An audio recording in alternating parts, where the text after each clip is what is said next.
at some time or another, have agonized over making a decision.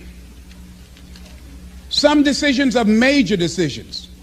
And also there are a lot of small decisions that we don't make, that they tax our minds, they drain our energy, they create a lot of anxiety and nervousness and mental torment because we don't take care of it. We decide not to decide, which is a decision. Deciding to decide, to act, is a major, major challenge for all of us at different points in different areas of our lives. And there are things that happen to us along the way, experiences that we have that prevent us from working through the mental block of acting, of doing those things that we know we ought to do. And so what I want you to think about is, what is there that you know you need to do, that you want to do this, but for some reason or another, you've been holding back. For some reason or another, you just have not been able to gather your nerves or be able to work through the procrastinating or putting it off or justifying or blaming. Some reason or another, you just haven't done it.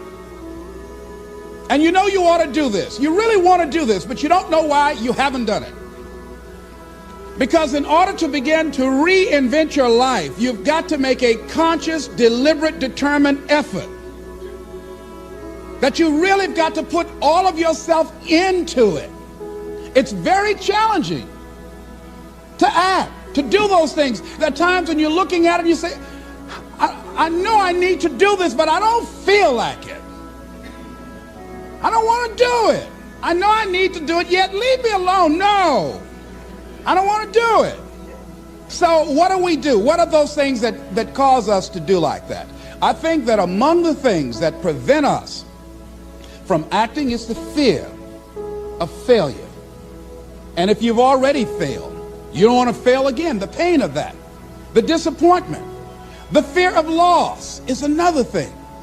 Because many times when we do those things that we know we need to do, we feel that we might lose somebody that we love very much and care about. We don't want to hurt anybody. Many of us don't act because we want other people's approval. We want everybody to like us and to accept us. And that's not possible.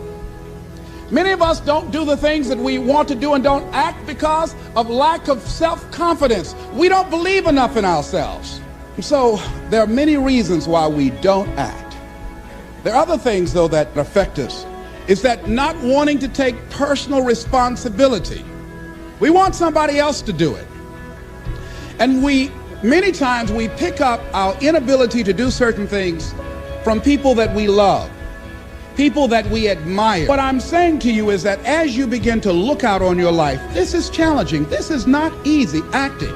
So what are the things that we can begin to do to harness our will? Number one, you've got to bring it out and look at it. You've got to take the power out of it. You've got to expose it to the truth.